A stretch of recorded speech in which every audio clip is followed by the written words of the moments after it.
Pastor Bob, and good to be with you all. This is exciting. We are indeed the Tedders, Fred and Sheryl. We're a bicultural family. We've lived in 4 different countries. Talking with Esther and John just a few minutes ago, Esther went to the same school that our kids went to, Rifali Academy in Kenya. 70 kilometers, we say, outside of Nairobi. And amazing school. Just incredible heritage there. Always good to meet folks who have ties back to Africa, Mama Africa. So if you were down in South Africa, you might hear a greeting like this, Sanbonani, Nini Ninjani, which is isiZulu. It's spoken by about 10 million people there, and most South Africans would understand it. And I'm saying, I see you all, and how are you? And you would respond, Night Sikon, and we are doing very well. Thank you very much. Night Sikon. Night Sikon. Yeah, Night Sikon. Sounds like nights are gone. Well, not for you guys who live in John Day. No. Western Asia Pacific Daylight Time, I tell you.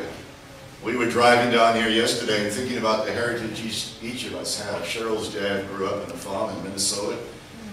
And my grandfather was one of 12, and most of his siblings turned out to be pioneer farmers back in South Africa, except he was a builder by trade and constructed hospitals and houses and the like, and my dad was apprenticed to him way back in the Depression years, so it's going back a little bit. So, and then on my mom's side, my generations out there in South Africa go back to the 1820 settlers. Moved out from England, settled in the Eastern Cape. She was born, my grandmother was, in a town called Alice.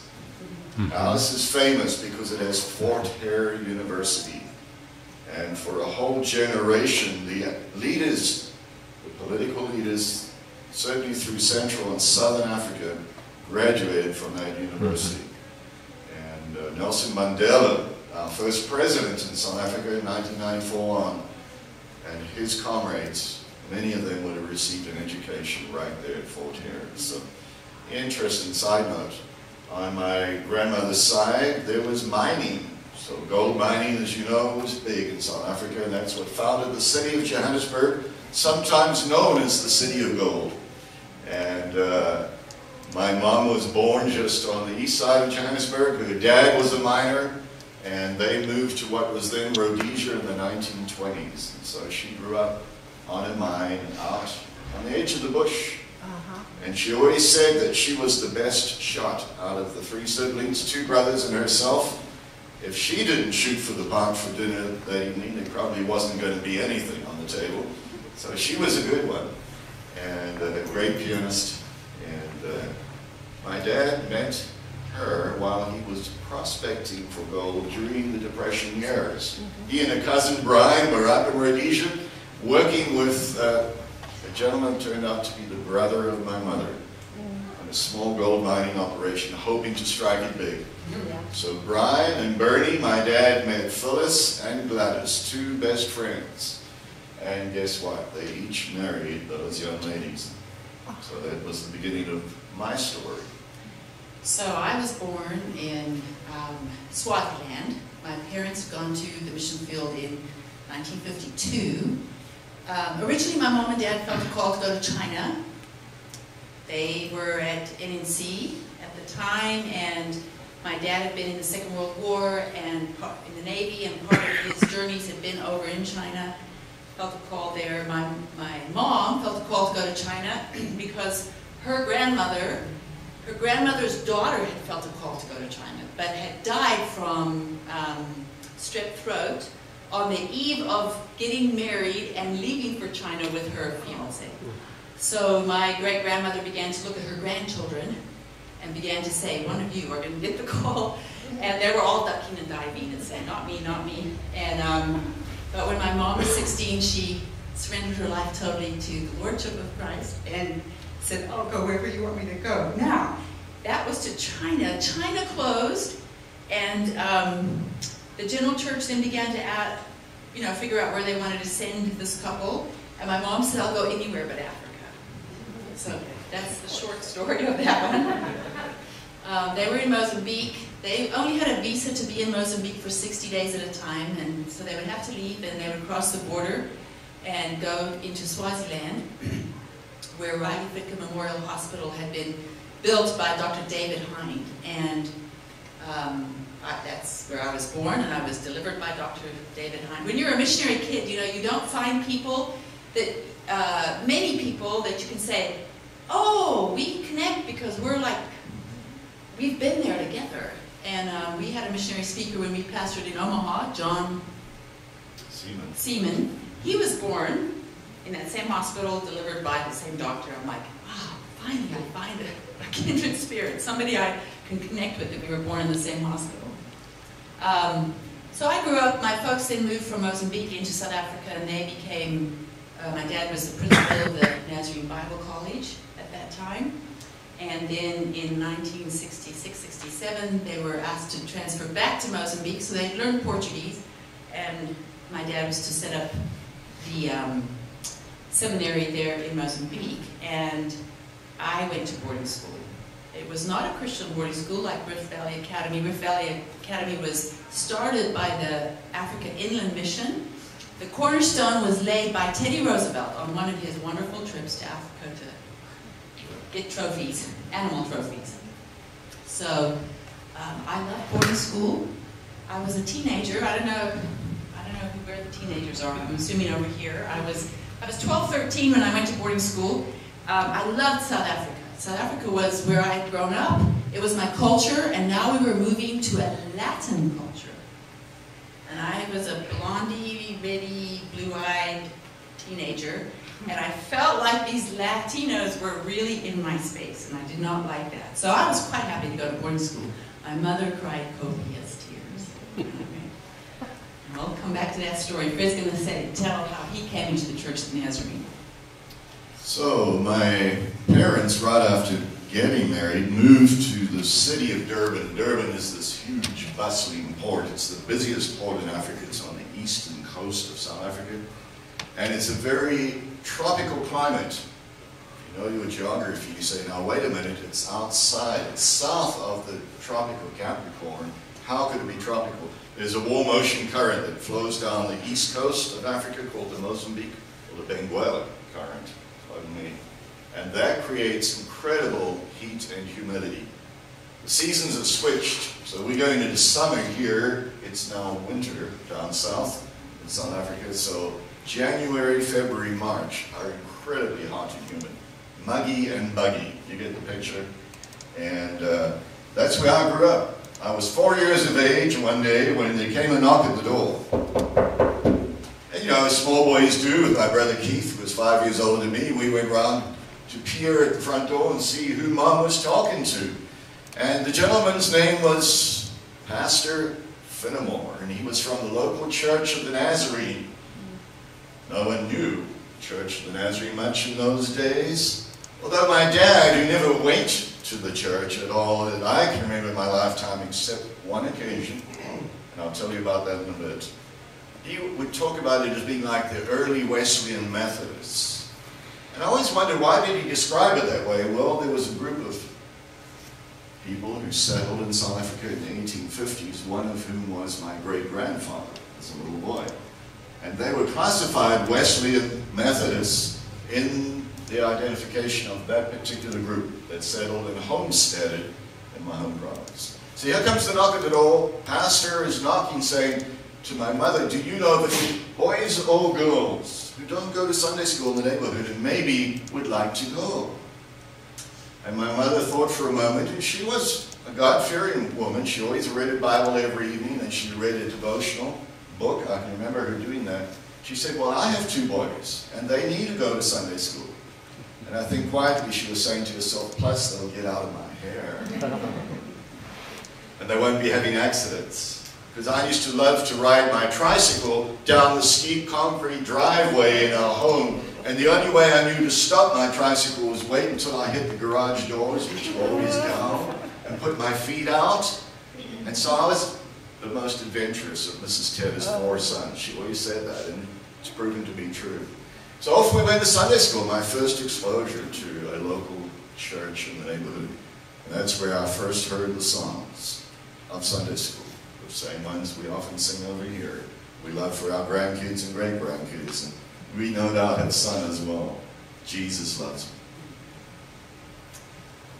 The other thing that struck me was the teachers and the people of that local church, much like here at John Day, always gave warm greetings. Didn't matter what age you were. If you were a little person of 4 years of age, or if you were a senior, you always were made to feel welcome. And that touched my heart.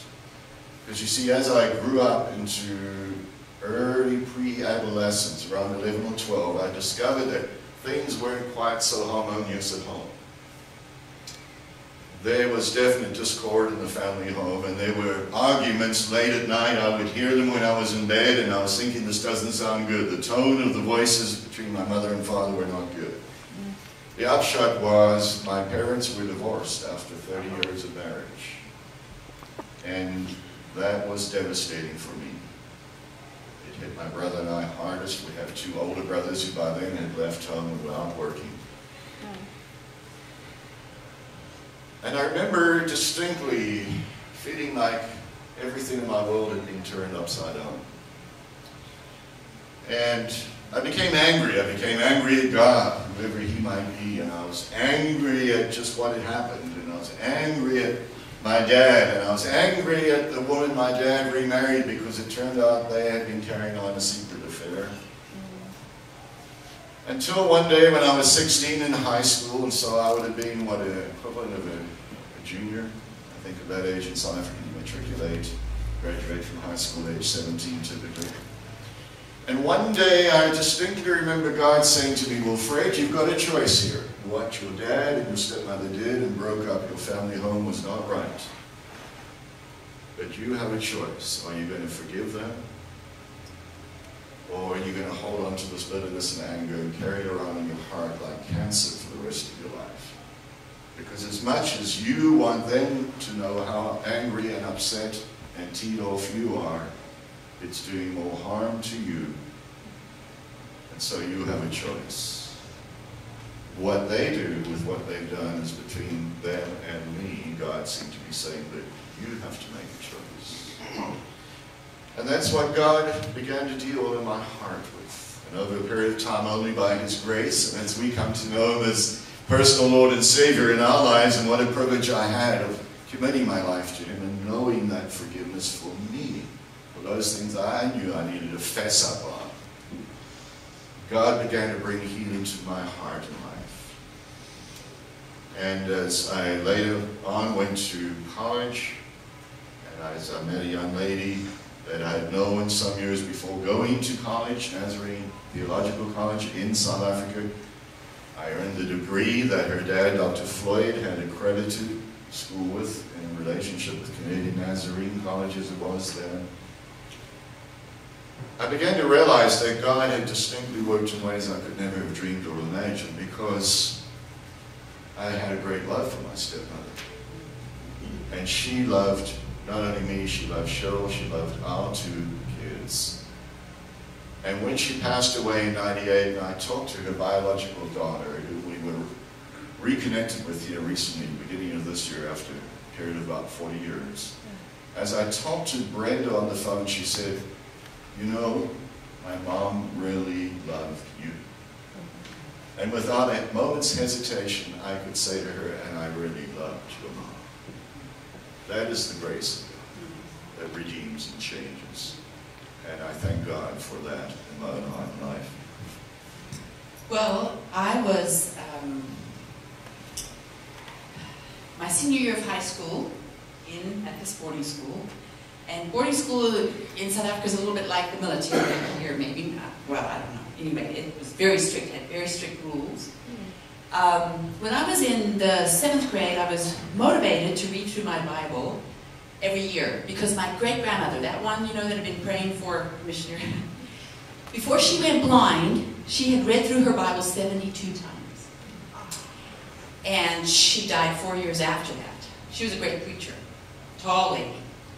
And I thought, this is not the right motivation to start reading through your Bible, I know that. But anyway, it was what motivated me. I thought, if I start in the 7th grade, I could beat my grandmother. I could do it 73 times.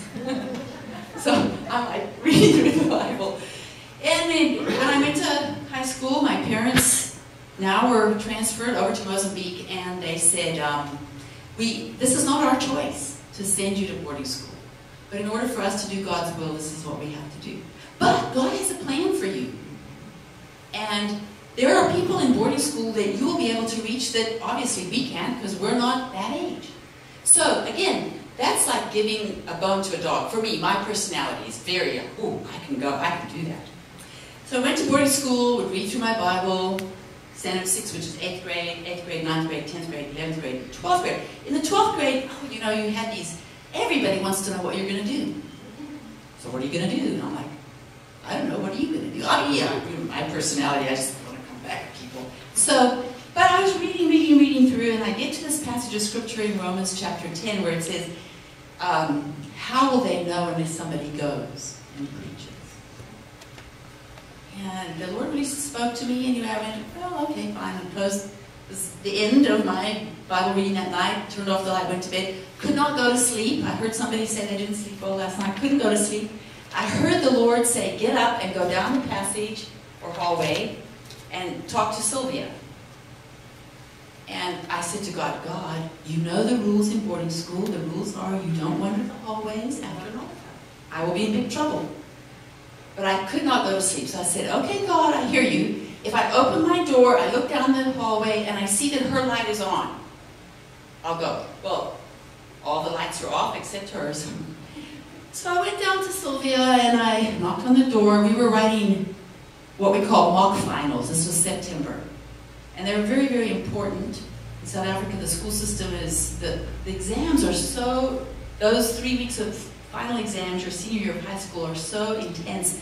Many children, young people, actually commit suicide.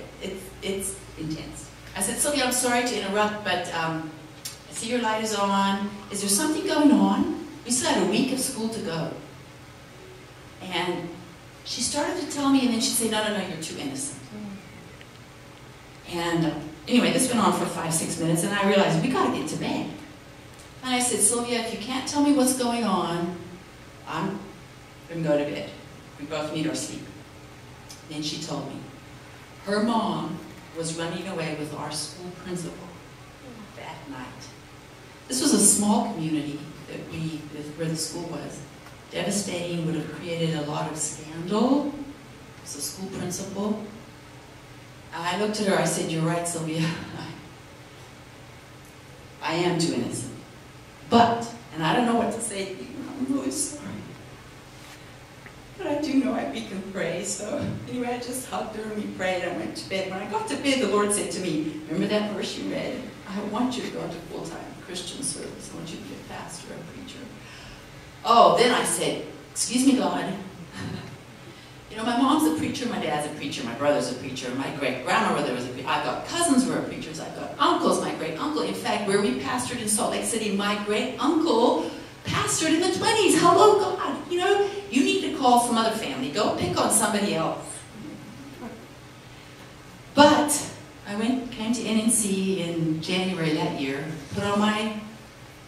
signed up for a religion, because I knew God would finally get me. And in February, in Biblit 101, we had to read through the Bible. Oh, good, I could check that off. I was getting towards my goal.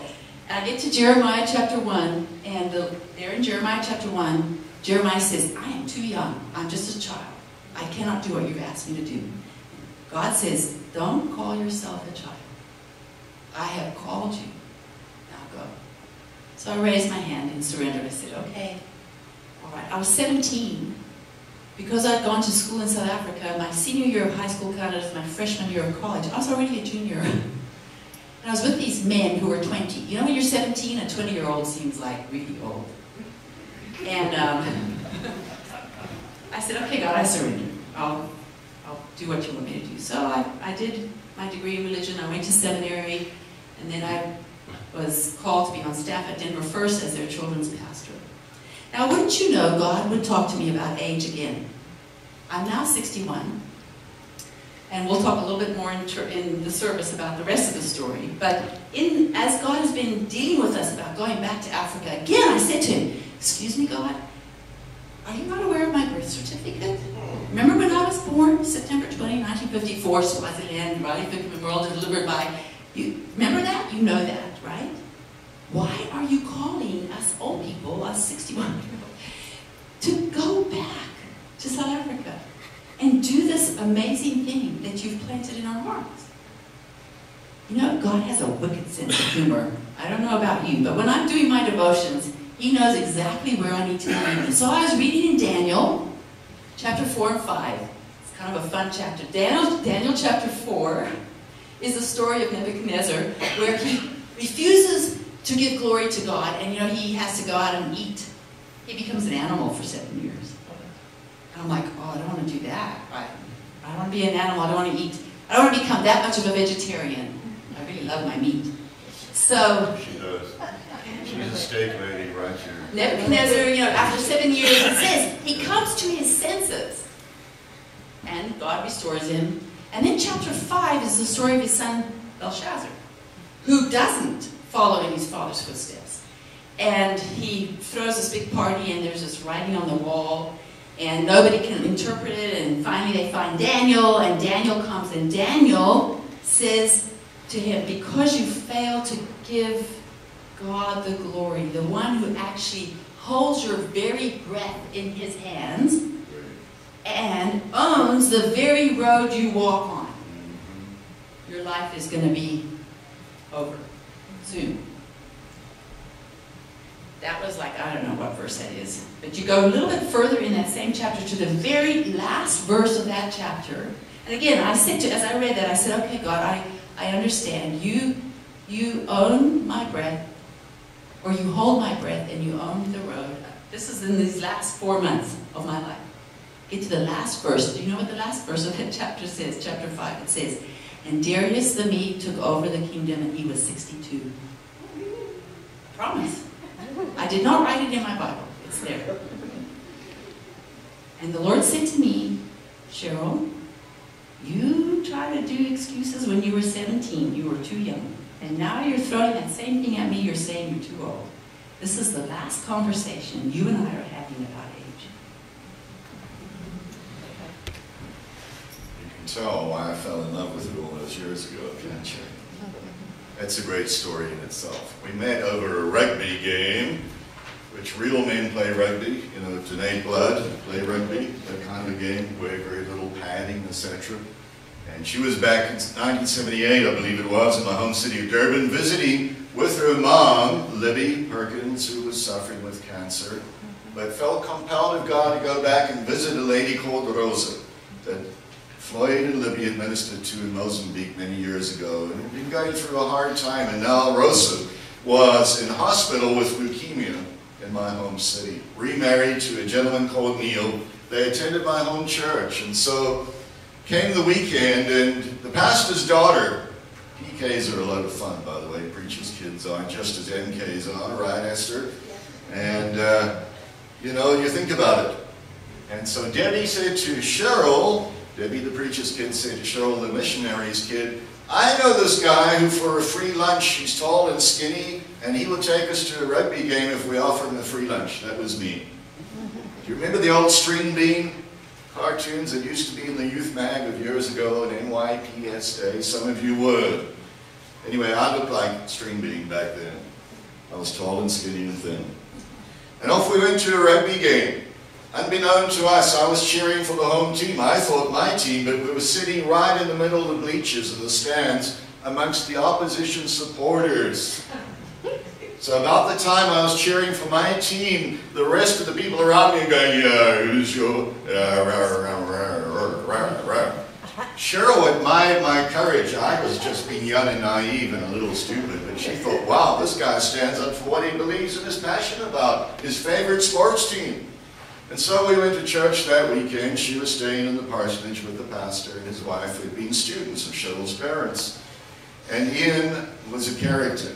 He had grown up in the bush of Rhodesia, and he was a man's man, and he began to sense something, maybe the potential for a little spark So Sunday night after church, there was a youth fellowship time, coffee time in somebody's home. And for some reason, Libby's mother to this, Cheryl's mom, thank you. Libby's our daughter, let's get it right, and your mom. Cheryl's mom, Libby, said, now Ian, is somebody going to chaperone Sheryl? I was 24. She was 24. The mothers never stop worrying about their daughters, I guess. Ian Crowdis, the pastor, said, don't worry, Mrs. Perkins, as he called her politely, I will make sure that she gets a ride home. Well, it so happened he encouraged me to ride along with. And so then he arranged that he had to stop in at the pharmacy and pick up some kind of medication for his allergies that he was sniffing over. So Ian disappeared for about 10 minutes inside the pharmacy. And there's Sheryl and I sitting out in the car. Well, what do you do when you're a young man? You say, you don't give a guy much time to get to know you. She said, well, I'm leaving tomorrow. I'm going to stay with a high school friend up in another part of the country, and that's the way the cookie crumbles, she said matter-of-factly.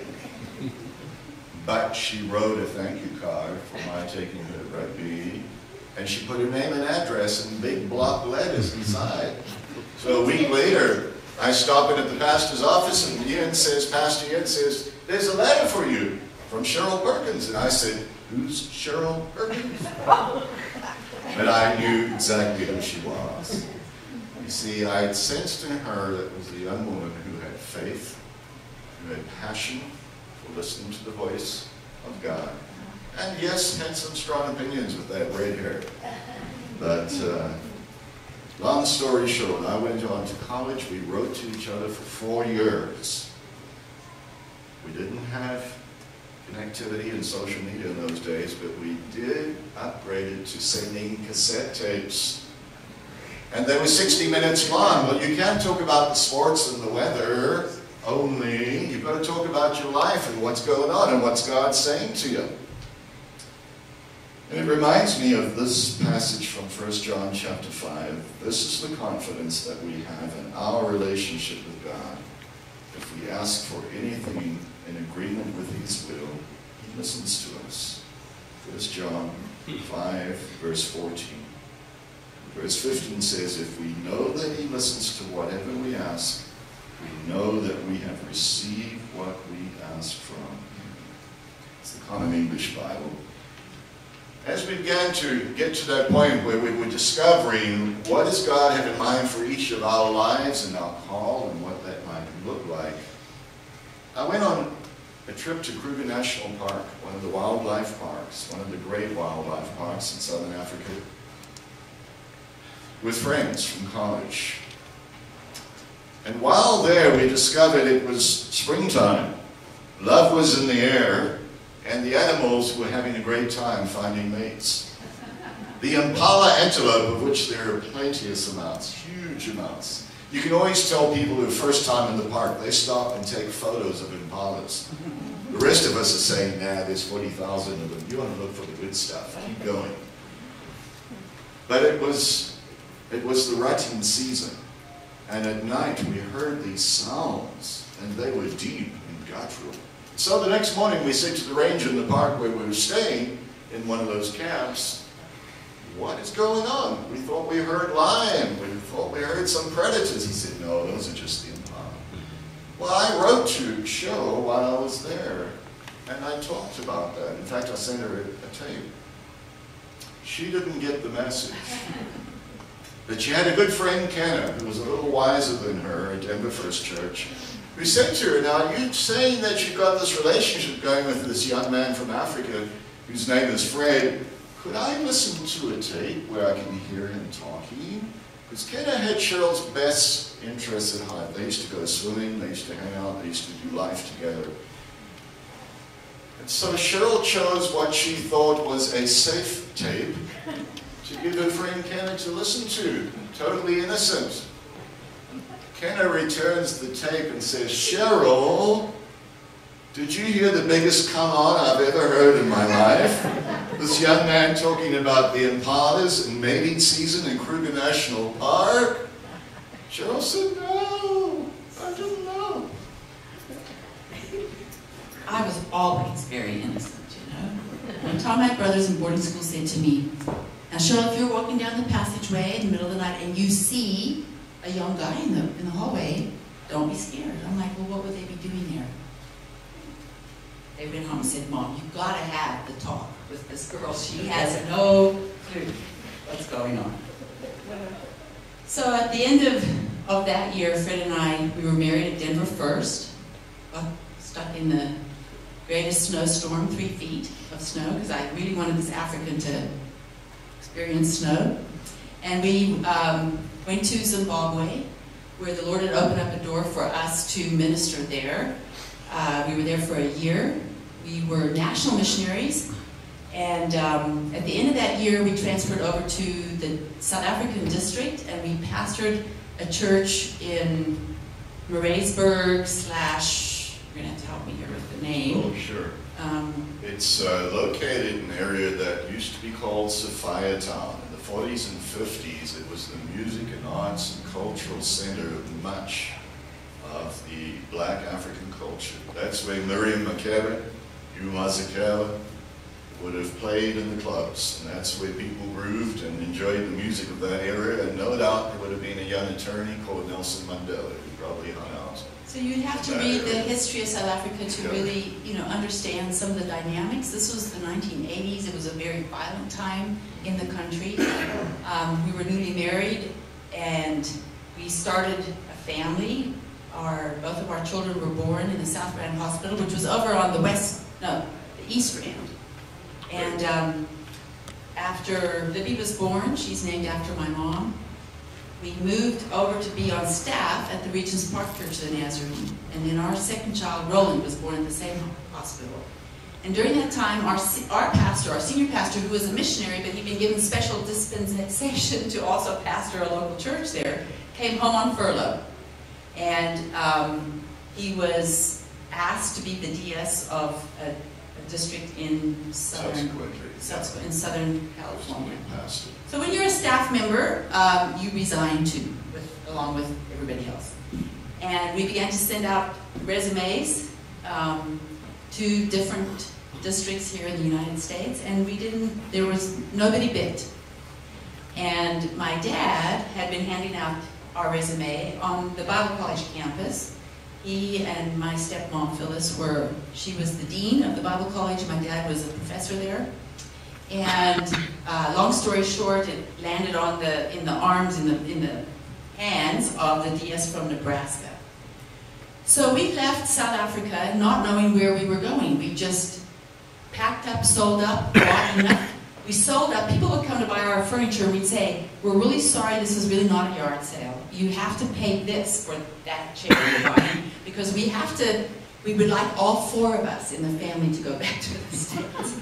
But we don't want to leave the baby. We thought we'd leave Roland, because he was the littlest. Okay, it's been 3 years and 10 months, so, you know, that was a soft touch for anybody. How could you leave a child behind? No, just teasing. In fact, we just recently reconnected with our good friend Mike Yanakis when we were out there in January. And he reminded us he bought some of our furniture, and he still has a bookshelf that he bought for us back then. So this was the second time we'd done it, because you see, when I left Denver first to get married, and then moved to South Africa, we sold up again, and I did the same story. People bought our beds, I'm sorry, I cannot sell this at a yard sale price. It has to be this price, because this is funding our way back over there.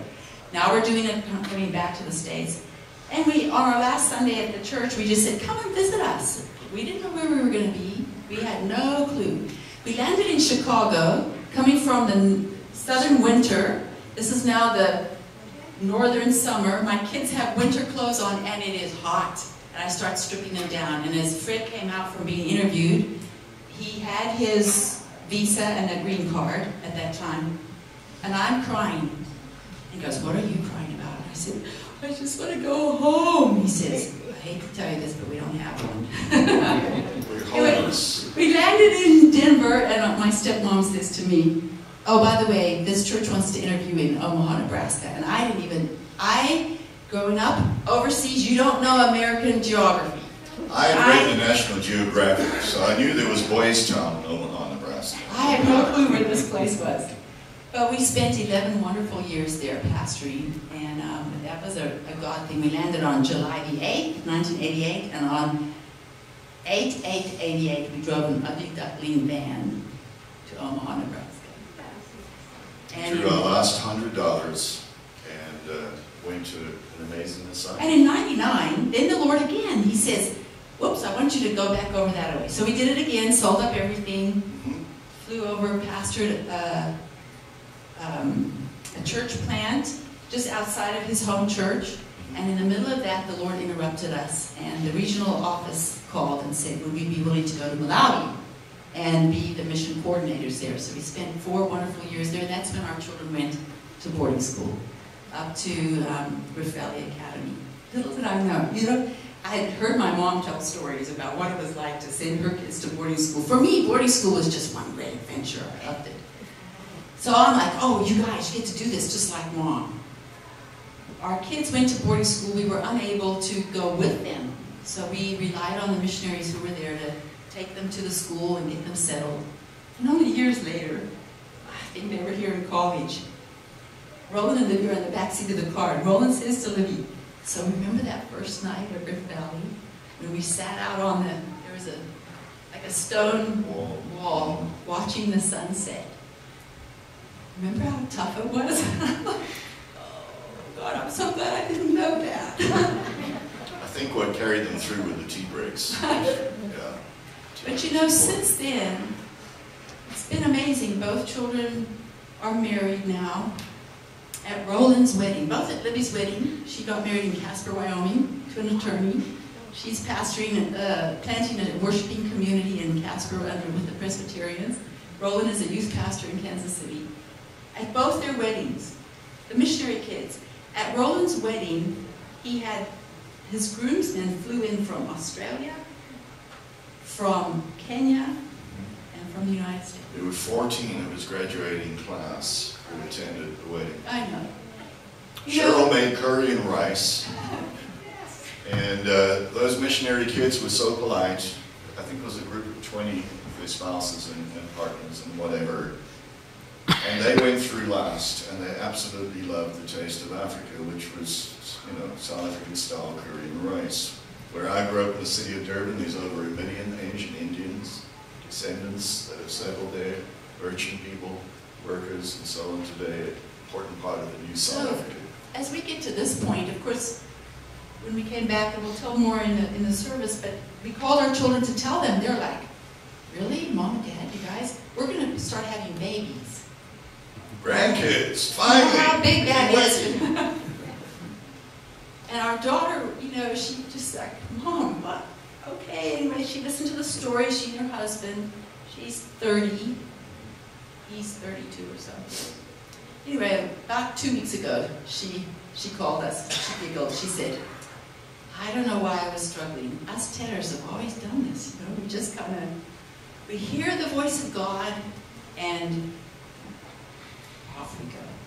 But I have to say this. There's an old song. I don't know if we sing it much in the church anymore, but it pays to serve Jesus. Pays every day.